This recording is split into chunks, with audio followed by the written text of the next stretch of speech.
A Christmas Carol, in prose, being a ghost story of Christmas, by Charles Dickens. Read for you by TPrower. Preface. I have endured in this ghostly little book to raise the ghost of an idea, which shall not put my readers out of humor with themselves, with each other, with the season, or with me. May it haunt their houses pleasantly, and no one wish to lay it. Their faithful friend and servant, C.D. December, 1843. Stave 1. Marley's Ghost. Marley was dead, to begin with. There is no doubt whatever about that. The register of his burial was signed by the clergyman, the clerk, the undertaker, and the chief mourner. Scrooge signed it, and Scrooge's name was good upon change, for anything he chose to put his hand to. Old Marley was as dead as a doornail. Mind, I don't mean to say that I know, of my own knowledge, what there is particularly dead about a doornail. I might have been inclined, myself, to regard a coffin nail as the deadest piece of ironmongery in the trade. But the wisdom of our ancestors is in the simile, and my unhallowed hand shall not disturb it, or the country's done for. You will therefore permit me to repeat, emphatically, that Marley was as dead as a doornail. Scrooge knew he was dead? Of course he did. How could it be otherwise? Scrooge and he were partners for I don't know how many years. Scrooge was his sole executor, his sole administrator, his sole assign, his sole residuary legatee, his sole friend, and sole mourner. And even Scrooge was not so dreadfully cut up by the sad event, but that he was an excellent man of business on the very day of the funeral, and solemnized it with an undoubted bargain. The mention of Marley's funeral brings me back to the point I started from. There is no doubt that Marley was dead. This must be distinctly understood, or nothing wonderful can come of the story I am going to relate. If we were not perfectly convinced that Hamlet's father died before the play began, there would be nothing more remarkable in his taking a stroll at night, in an easterly wind, upon his own ramparts, than there would be in any other middle-aged gentleman rashly turning out after dark in a breezy spot, say St. Paul's churchyard for instance, literally to astonish his son's weak mind. Scrooge never painted out old Marley's name. There it stood, years afterwards, above the warehouse door, Scrooge and Marley. The firm was known as Scrooge and Marley. Sometimes people new to the business called Scrooge Scrooge, and sometimes Marley. But he answered to both names. It was all the same to him. Oh, but he was a tight-fisted hand at the grindstone, Scrooge. A squeezing, wrenching, grasping, scraping, clutching, covetous old sinner. Hard and sharp as flint, from which no steel had ever struck out generous fire.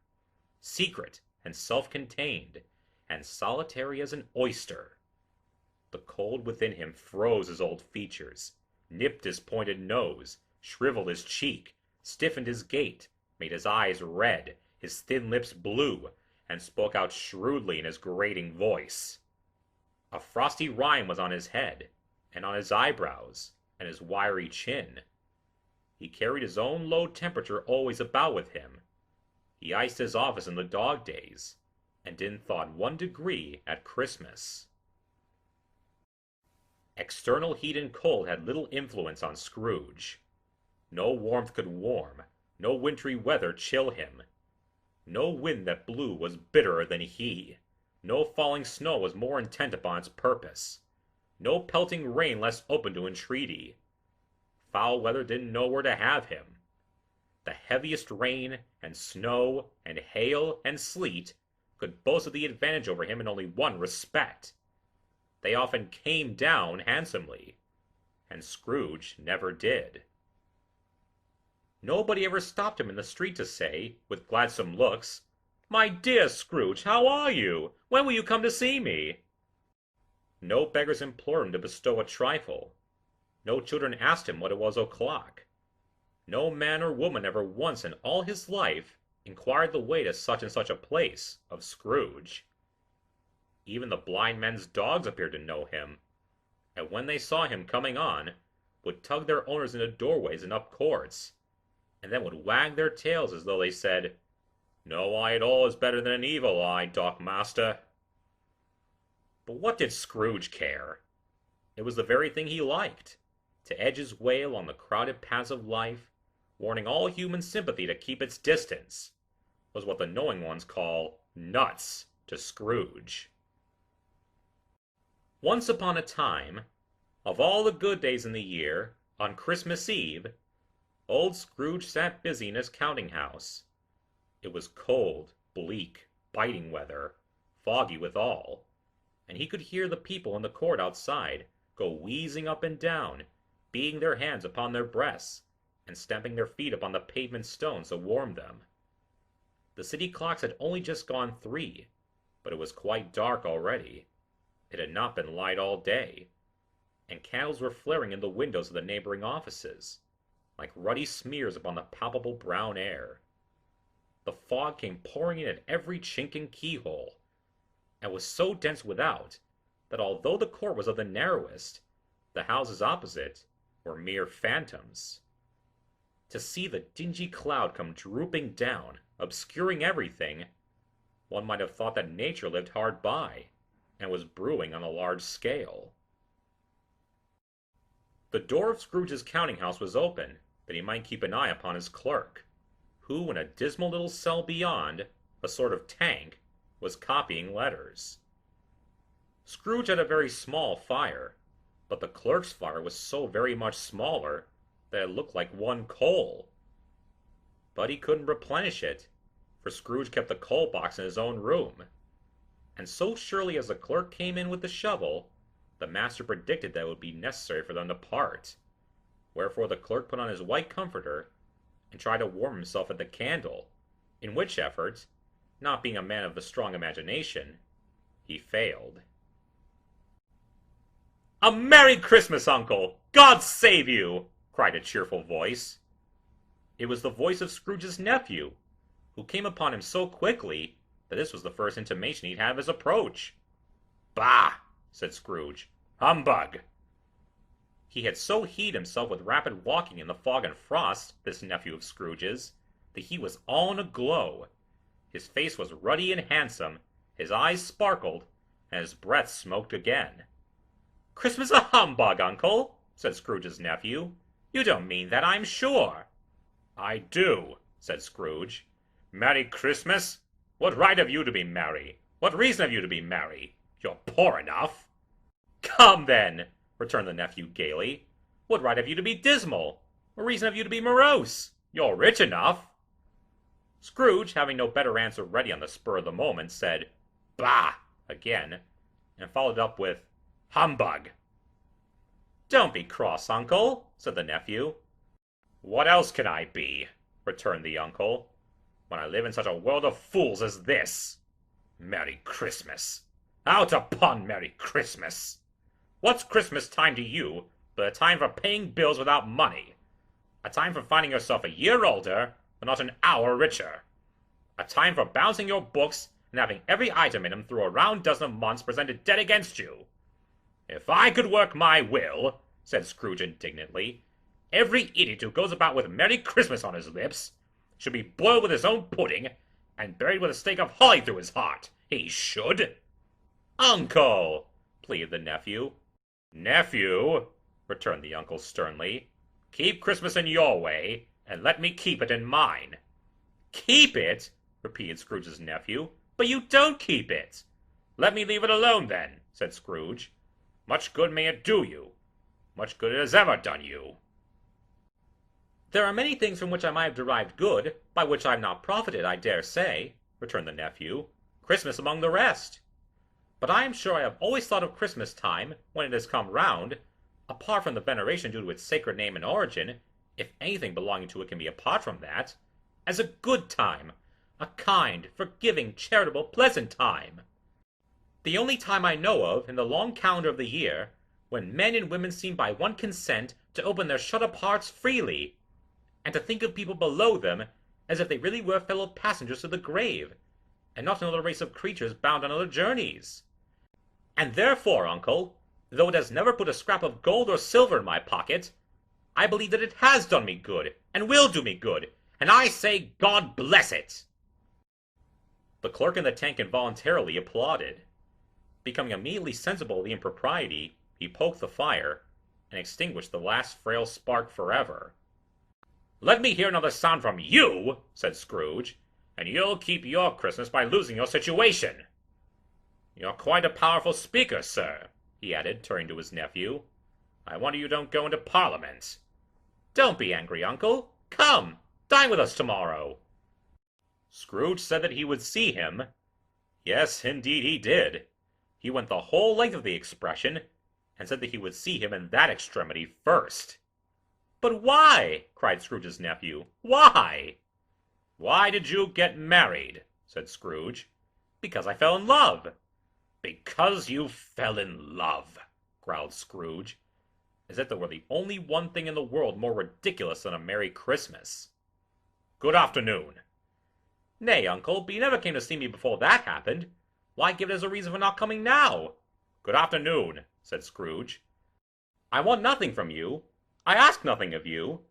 Why cannot we be friends?" "Good afternoon," said Scrooge. "I am sorry with all my heart to find you so resolute. We have never had any quarrel to which I have been a party. But I have made the trial in homage to Christmas, and I'll keep my Christmas humor to the last.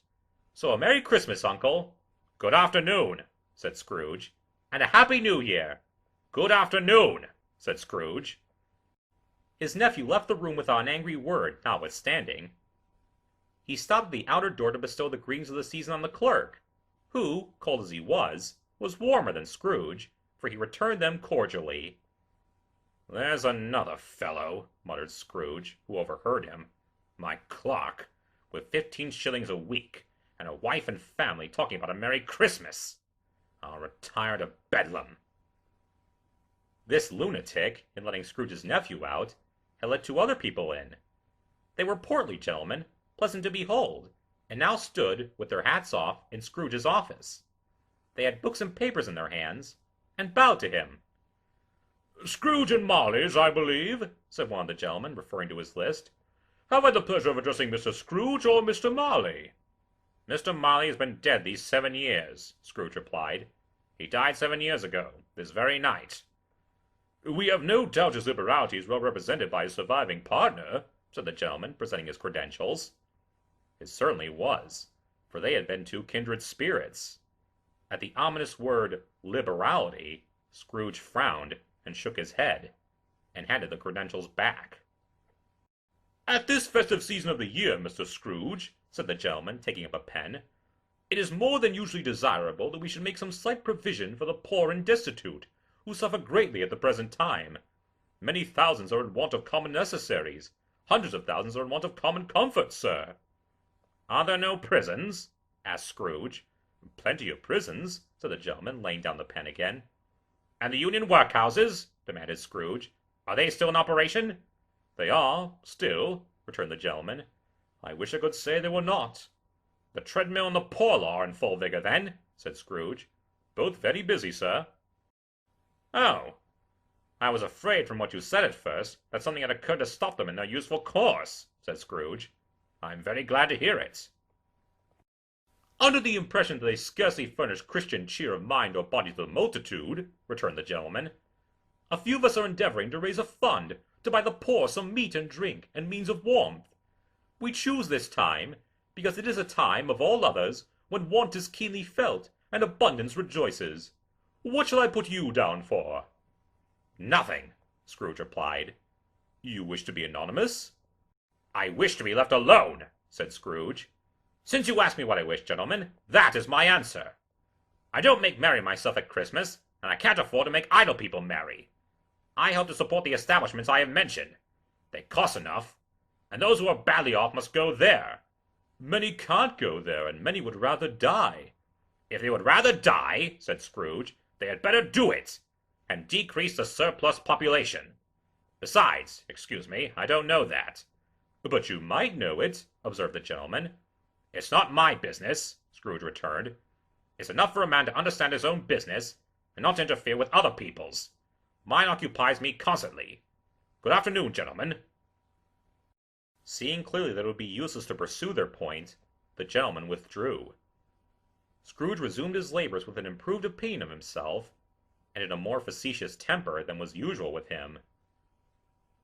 Meanwhile, the fog and darkness thickened so that people ran about with flaming links, proffering their services to go before horses and carriages, and conduct them on their way. The ancient tower of a church, whose gruff old bell was always peeping slyly down at Scrooge out of a Gothic window in the wall, became invisible, and struck the hours and quarters in the clouds, with tremulous vibrations afterwards as if its teeth were chattering in its frozen head up there. The cold became intense. In the main street, at the corner of the court, some laborers were repairing the gas pipes, and had lighted a great fire in a brazier, round which a party of ragged men and boys were gathered, warming their hands and winking their eyes before the blaze in rapture. The water plug being left in solitude, its overflowing sullenly congealed and turned to misanthropic ice. The brightness of the shops where holly sprigs and berries crackled in the lamp heat of the windows made pale faces ruddy as they passed. Poulterers' and grocers' trades became a splendid joke, a glorious pageant, with which it was next to impossible to believe that such dull principles as bargain and sale had anything to do. The Lord Mayor, in the stronghold of the mighty mansion house, gave orders to his 50 cooks and butlers to keep Christmas as a Lord Mayor's household should, and even the little tailor, whom he had fined 5 shillings on the previous Monday for being drunk and bloodthirsty in the streets, stirred up tomorrow's pudding in his garret, while his lean wife and the baby sallied out to buy the beef. Foggier yet, and colder, piercing, searching, biting cold. If the good St. Dunstan had but nipped the evil spirit's nose with a touch of such weather as that, instead of using his familiar weapons, then indeed he would have roared to lusty purpose. The owner of one scant young nose, gnawed and mumbled by the hungry cold as bones are gnawed by dogs, stooped down at Scrooge's keyhole to regale him with a Christmas carol.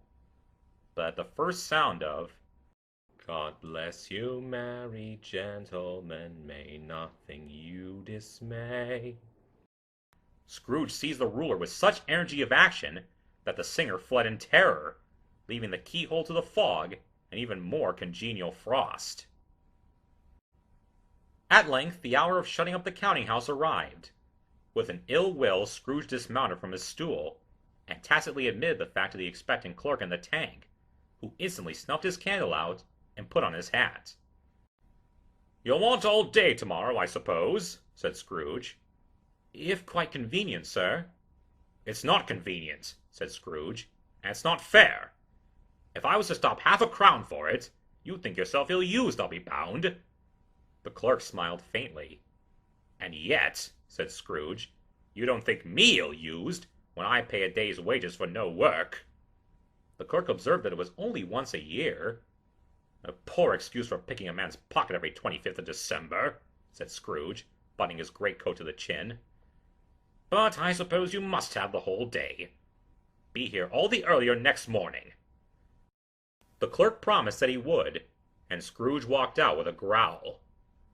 The office was closed in a twinkling, and the clerk, with the long ends of his white comforter dangling below his waist, for he boasted no greatcoat, went down a slide on Cornhill, at the end of a lane of boys, 20 times, in honor of its being Christmas Eve, and then ran home to Camden Town as hard as he could pelt, to play at blind man's buff. Scrooge took his melancholy dinner in his usual melancholy tavern, and having read all the newspapers, and beguiled the rest of the evening with his banker's book, went home to bed. He lived in chambers which had once belonged to his deceased partner.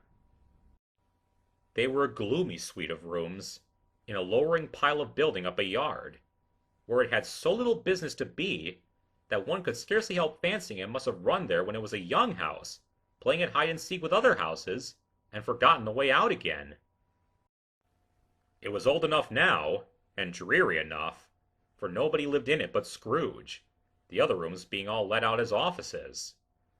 The yard was so dark that even Scrooge, who knew its every stone, was fain to grope with his hands. The fog and frost so hung about the black old gateway of the house, that it seemed as if the genius of the weather sat in mournful meditation on the threshold. Now, it is a fact that there was nothing at all particular about the knocker on the door, except that it was very large. It is also a fact that Scrooge had seen it, night and morning, during his whole residence in that place. Also that Scrooge had as little of what is called fancy about him as any man in the city of London, even including, which is a bold word, the corporation, aldermen, and livery. Let it also be borne in mind that Scrooge had not bestowed one thought on Marley since his last mention of his 7 years dead partner that afternoon. And then let any man explain to me, if he can, how it happened that Scrooge, having his key in the lock of the door, saw in the knocker, without its undergoing any intermediate process of change, not a knocker, but Marley's face. Marley's face. It was not an impenetrable shadow, as the other objects in the yard were, but had a dismal light about it, like a bad lobster in a dark cellar.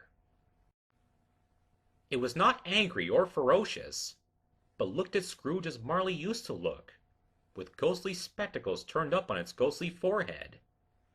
The hair was curiously stirred, as if by breath or hot air, and though the eyes were wide open, they were perfectly motionless.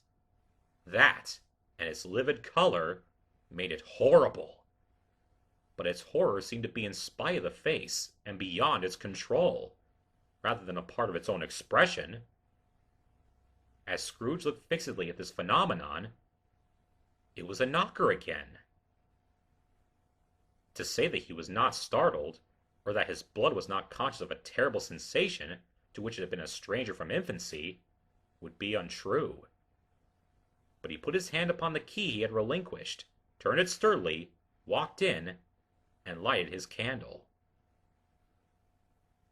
He did pause, with a moment's irresolution, before he shut the door, and he did look cautiously behind it first, as if he half expected to be terrified with the sight of Marley's pigtail sticking out into the hall. But there was nothing on the back of the door, except the screws and nuts that held the knocker on. So he said, "Pooh-pooh," and closed it with a bang. The sound resounded through the house like thunder. Every room above, and every cask in the wine merchant's cellars below, appeared to have a separate peal of echoes of its own. Scrooge was not a man to be frightened by echoes. He fastened the door, and walked across the hall, and up the stairs, slowly too, trimming his candle as he went.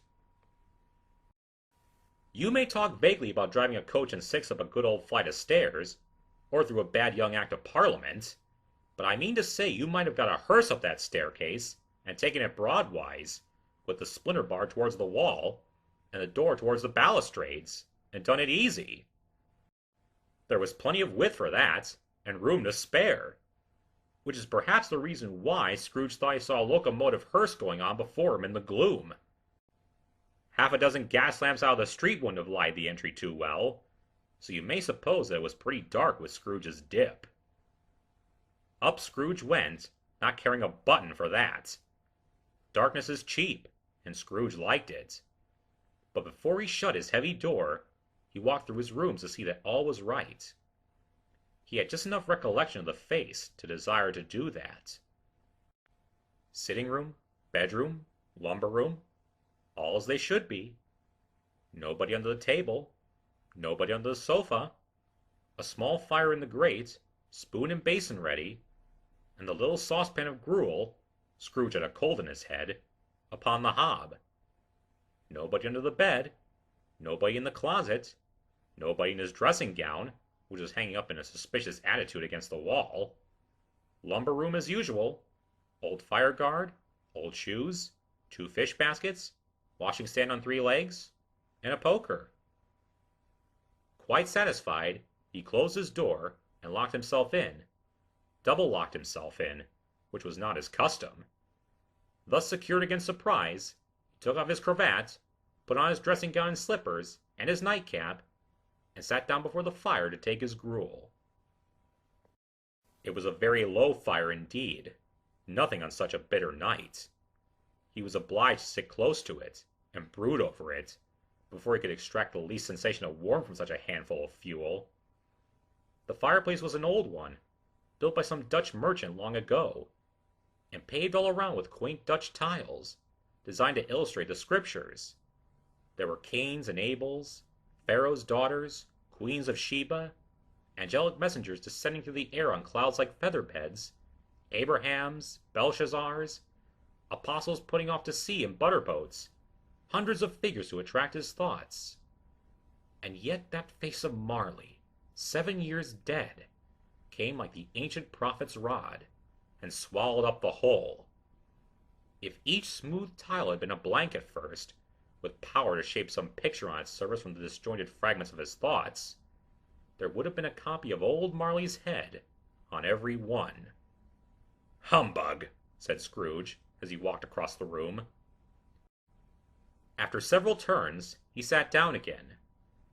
As he threw his head back in the chair, his glance happened to rest upon a bell, a disused bell that hung up in the room, and communicated for some purpose now forgotten with a chamber in the highest story of the building.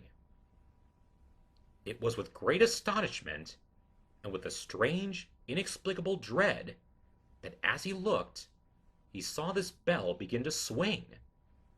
It swung so softly in the outset that it scarcely made a sound, but soon it rang out loudly, and so did every bell in the house. This might have lasted half a minute, or a minute, but it seemed an hour. The bells ceased as they had begun, together. They were succeeded by a clanking noise, deep down below, as if some person were dragging a heavy chain over the casks in the wine merchant's cellar. Scrooge then remembered to have heard that ghosts in haunted houses were described as dragging chains. The cellar door flew open with a booming sound, and then he heard the noise much louder on the floors below, then coming up the stairs, then coming straight towards his door. "It's humbug still," said Scrooge. "I won't believe it." His color changed, though, when, without a pause, it came on through the heavy door, and passed into the room before his eyes. Upon its coming in, the dying flame leaped up as though it cried, "I know him! Marley's ghost!" and fell again. The same face, the very same.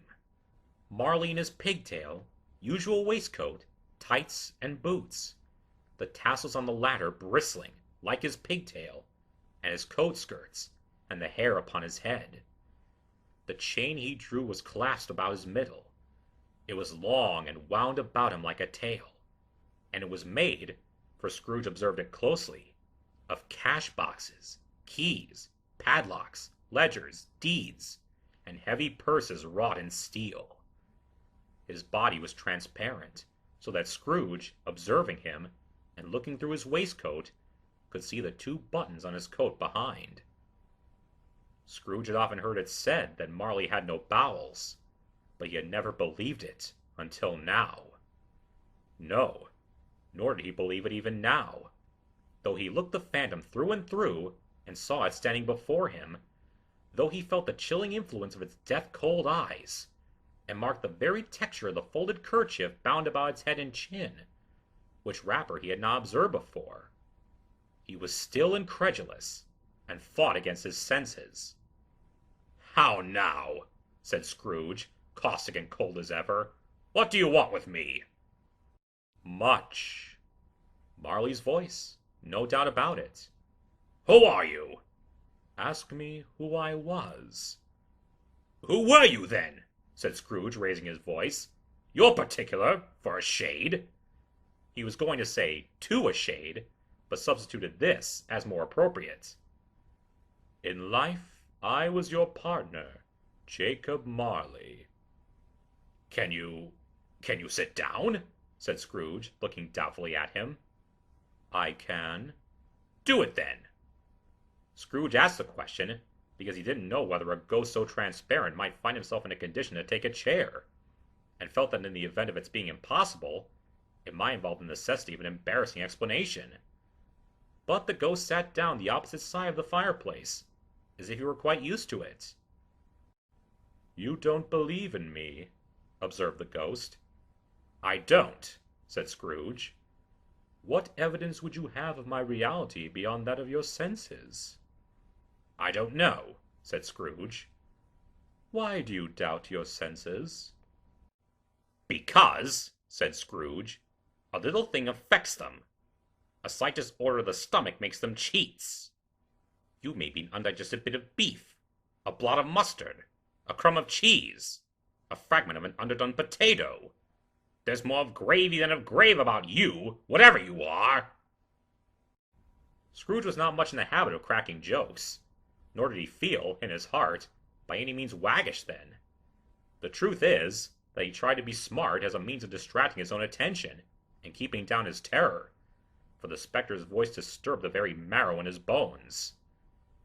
To sit, staring at those fixed glazed eyes in silence for a moment, would play, Scrooge felt, the very deuce with him. There was something very awful, too, in the spectre's being provided with an infernal atmosphere of its own. Scrooge could not feel it himself, but this was clearly the case, for though the ghost sat perfectly motionless, its hair and skirts and tassels were still agitated as by the hot vapor from an oven. You see this toothpick, said Scrooge, returning quickly to the charge, for the reason just assigned, and wishing, though it were only for a second, to divert the vision's stony gaze from himself. I do, replied the ghost.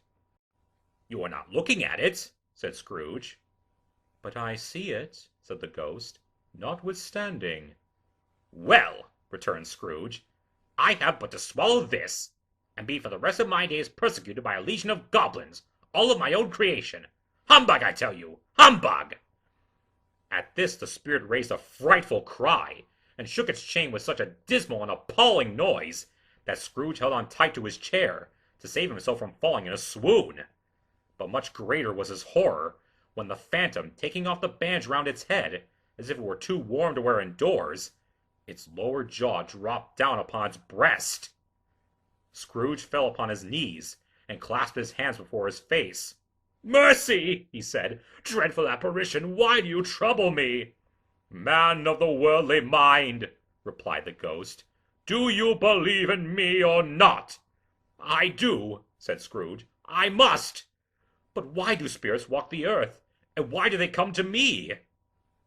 It is required of every man, the ghost returned, that the spirit within him should walk abroad among his fellow men, and travel far and wide, and if that spirit goes not forth in life, it is condemned to do so after death. It is doomed to wander through the world. Oh, woe is me! And witness what it cannot share, but might have shared on earth, and turned to happiness. Again the spectre raised a cry, and shook its chain and wrung its shadowy hands. You are fettered, said Scrooge, trembling. Tell me why. I wear the chains I forged in life, replied the ghost. I made it link by link, and yard by yard. I girded it on of my own free will, and of my own free will I wore it. Is its pattern strange to you? Scrooge trembled more and more. Or would you know, pursued the ghost, the weight and length of the strong coil you bear yourself? It was full as heavy and as long as this 7 Christmas Eves ago. You have labored on it since. It is a ponderous chain. Scrooge glanced about him on the floor, in the expectation of finding himself surrounded by some 50 or 60 fathoms of iron cable, but he could see nothing. Jacob, he said imploringly, oh, Jacob Marley, tell me more. Speak comfort to me, Jacob. I have none to give, the ghost replied. It comes from other regions, Ebenezer Scrooge, and is conveyed by other ministers to other kinds of men. Nor can I tell you what I would. A very little more is all permitted to me. I cannot rest. I cannot stay. I cannot linger anywhere. My spirit never walked beyond our counting-house. Mark me! In life, my spirit never moved beyond the narrow limits of our money-changing hole, and weary journeys lie before me. It was a habit with Scrooge, whenever he became thoughtful, to put his hands in his breeches pockets. Pondering on what the ghost had said, he did so now, but without lifting up his eyes or getting off his knees. "You must have been very slow about it, Jacob," Scrooge observed, in a businesslike manner, though with humility and deference. "Slow," the ghost repeated. 7 years dead," mused Scrooge, "and traveling all the time." "The whole time," said the ghost. "No rest, no peace, incessant torture of remorse." "You travel fast?" said Scrooge. "On the wings of the wind," replied the ghost. "You might have got over a great quantity of ground in 7 years," said Scrooge. The ghost, on hearing this, set up another cry, and clanked its chain so hideously in the dead silence of the night that the ward would have been justified in indicting it for a nuisance. "Oh, captive bound and double-ironed!" cried the phantom, "not to know that ages of incessant labor by immortal creatures for this earth must pass into eternity before the good of which it is susceptible is all developed. Not to know that any Christian spirit working kindly in this little sphere, whatever it may be, will find its mortal life too short for its vast means of usefulness. Not to know that no space of regret can make amends for one's life's opportunity misused. Yet such was I. Oh, such was I!" "But you were always a good man of business, Jacob," faltered Scrooge, who now began to apply this to himself. "Business!" cried the ghost, wringing its hands again. "Mankind was my business. The common welfare was my business. Charity, mercy, forbearance, and benevolence were all my business. The dealings of my trade were but a drop of water in the comprehensive ocean of my business." It held up its chain at arm's length, as if that were the cause of all its unavailing grief, and flung it heavily upon the ground again. "At the time of the rolling year," the spirit said, "I suffer most. Why did I walk through crowds of fellow beings with my eyes turned down, and never raise them to that blessed star which led the wise men to a poor abode? Were there no poor homes to which its light would have conducted me?" Scrooge was very much dismayed to hear the spectre going on at this rate, and began to quake exceedingly. "Hear me!" cried the ghost. "My time is nearly gone." "I will," said Scrooge, "but don't be hard upon me. Don't be flowery, Jacob, pray." "How it is that I appear before you in a shape that you can see, I may not tell. I have sat invisible beside you many and many a day." It was not an agreeable idea. Scrooge shivered, and wiped the perspiration from his brow. "That is no light part of my penance," pursued the ghost. "I am here tonight to warn you that you have yet a chance and hope of escaping my fate. A chance and hope of my procuring Ebenezer." "You were always a good friend to me," said Scrooge. "Thankee." "You will be haunted," resumed the ghost, "by 3 spirits." Scrooge's countenance fell almost as low as the ghost had done. "Is that the chance and hope you mentioned, Jacob?" he demanded, in a faltering voice. "It is." I think I'd rather not," said Scrooge. "Without their visits," said the ghost, "you cannot hope to shun the path I tread. Expect the first tomorrow, when the bell tolls 1. "Couldn't I take 'em all at once, and have it over, Jacob?" hinted Scrooge. "Expect the second on the next night, at the same hour. The third upon the next night, when the last stroke of 12 has ceased to vibrate. Look to see me no more, and look that, for your own sake, you remember what has passed between us." When it had said these words, the spectre took its wrapper from the table and bound it round its head, as before. Scrooge knew this by the smart sound its teeth made when the jaws were brought together by the bandage. He ventured to raise his eyes again, and found his supernatural visitor confronting him in an erect attitude, with its chain wound over and about its arm. The apparition walked backward from him, and at every step it took, the window raised itself a little, so that when the spectre reached it, it was wide open. It beckoned Scrooge to approach, which he did. When they were within 2 paces of each other, Marley's ghost held up its hand, warning him to come no nearer. Scrooge stopped, not so much in obedience as in surprise and fear. For on the raising of the hand, he became sensible of confused noises in the air, incoherent sounds of lamentation and regret, wailings inexpressibly sorrowful and self-accusatory.